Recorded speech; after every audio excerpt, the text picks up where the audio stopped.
but we are going to talk about the MLB because the World Series is right around the corner.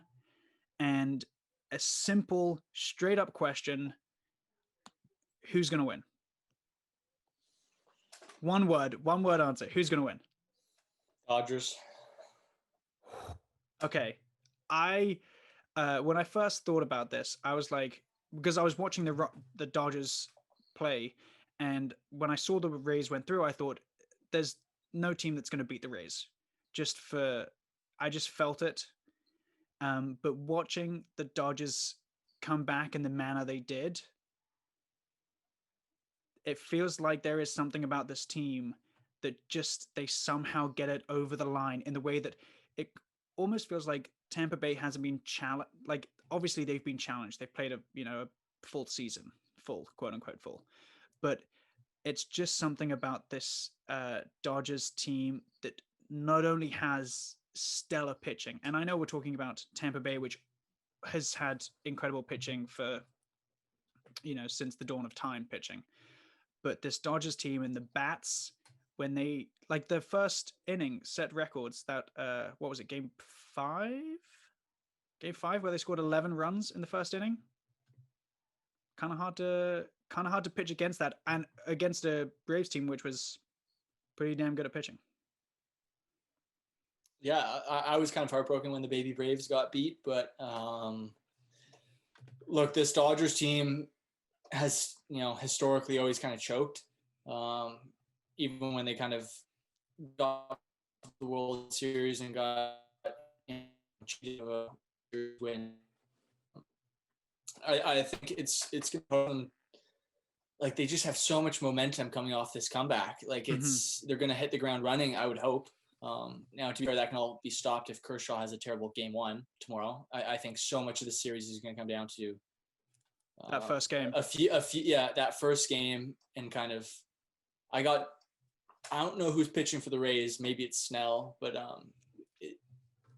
this is Kershaw's moment to kind of silence all those critics, right? Because he's the greatest pitcher of his generation, and in a way, he's kind of had this asterisk next to him because he hasn't had any postseason success and he hasn't been able to pitch in the postseason.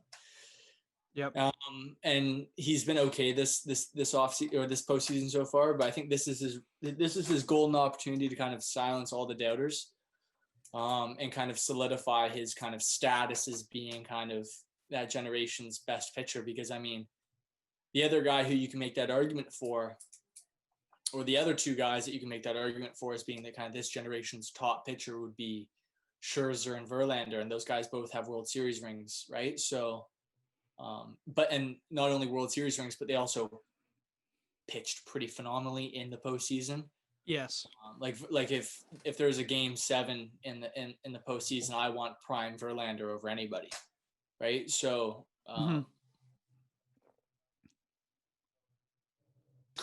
moment to kind of put his name, solidify his name as being the guy. I think just the Dodgers are just built to win. They have just an insane amount of depth when it comes to hitting. Muncy and Turner and Mookie Betts, and everyone forgets, but I mean, Bellinger was their best player until Mookie Betts arrived. Correct. Seager was their best player against the baby Braves. Like, they just have so many weapons, and in the sense that like the Rays have kind of been almost that kind of like, no one kind of knows their names, but they're all doing so well. Like, they don't have those kind of big flashy names like a Mookie Betts or a Bellinger, but they've been able to kind of be really consistent throughout the playoffs.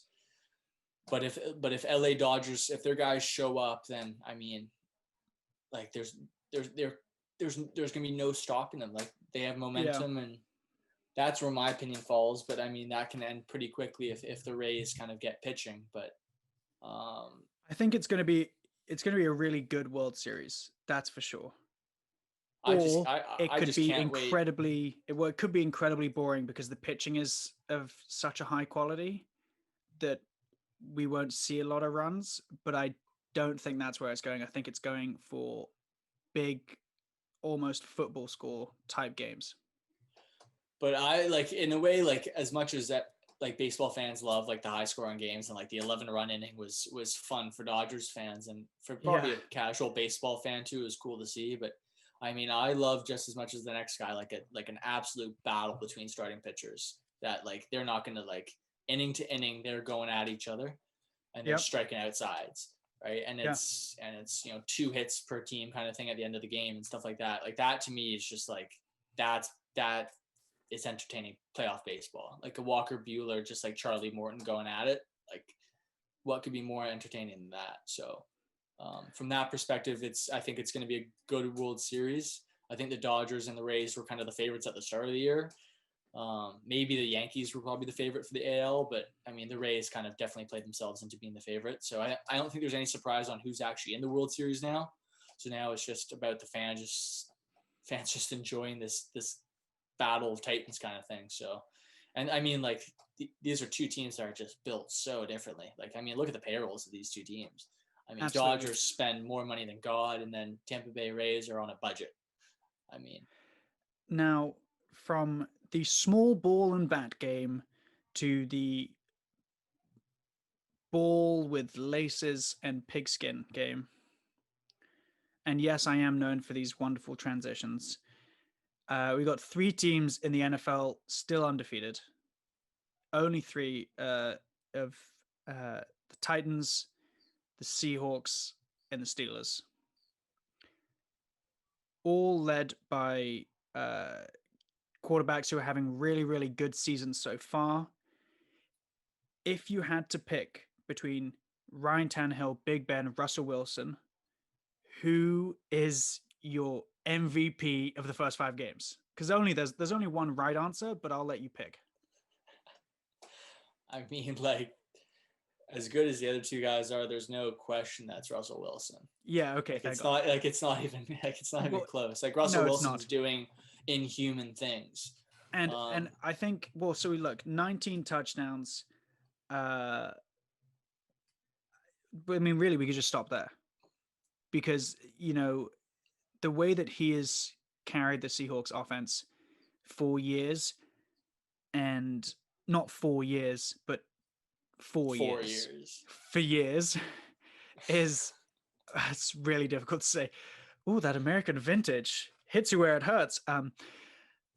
But it's so good. But it's, oh yeah, sorry, sponsor us. He's just unbelievable. You're not gonna stop him. Although I think it's a 38-year-old Big Ben who's thrown 11 touchdowns, but he's also only attempted 165 passes. So Russell Wilson has attempted 169 passes and has thrown 19 touchdowns. So there is no competition for those 3. But if you had to pick one of those 3 teams to go undefeated, or which team goes undefeated for the longest, who do you pick?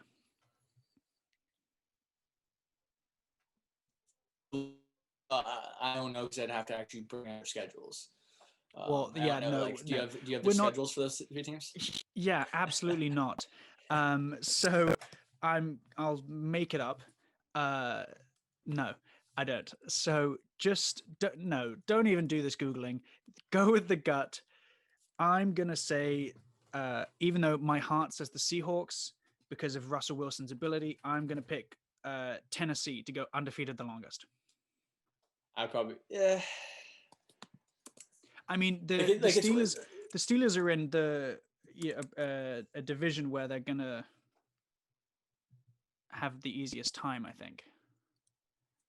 I think the Seahawks, I don't even know what the schedules are, so it doesn't matter. I don't know why I care. I'm picking the Titans because the Titans will go undefeated the longest, even though Russell Wilson is having an MVP year.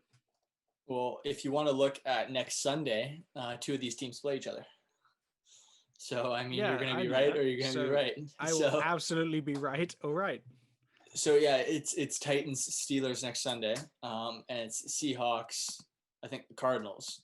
So, I mean, one of these teams is not going to be undefeated after next weekend. You know what? Solid math right there. That's the analytical my deduction brain. Skills are second to none. You don't get that kind of opinion if you don't come to Halftime Brewskis podcast. that's the genius that we bring to these this multimedia world. Yeah, Seahawks have the Bills after that, so that's going to be a lot tougher of a game. Right. Titans have the Bears, and then Steelers have the Cowboys. So like none of these schedules are easy, but I mean like probably if you're going to say staying undefeated, like the Steelers probably have the best chance until they face the Ravens 4 weeks from now. Yep. So is that your pick? Is that the cross that you're going to die on? The Steelers? Well, because I mean, the Titans have to play the Steelers next week, the Bears, and then the Ravens. So there's no way they stay undefeated through that. They're a great team, and I probably actually like their team the most out of these three teams. And they're the most well balanced. But I just think they have the toughest schedule upcoming. But I'll say as staying undefeated, I'll say Seahawks. I'll go with Russell Wilson to get it done. And all of this means nothing because, quite frankly, it's the Chiefs who are going to win the Super Bowl. So, what? Or at least they're going to be there. And if we get to see someone challenge Mahomes in a Super Bowl, it'll be nice. But the Chiefs, especially with Le'Veon Bell going into that team.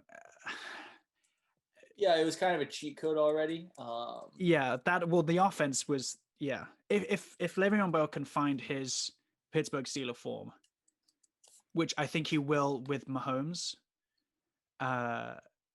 because Mahomes just makes everyone better, then they have another thing coming. And the Chiefs' defense is secretly, or not secretly, but quietly very good. I know they lost to the Raiders, and that was a bit of, a upset.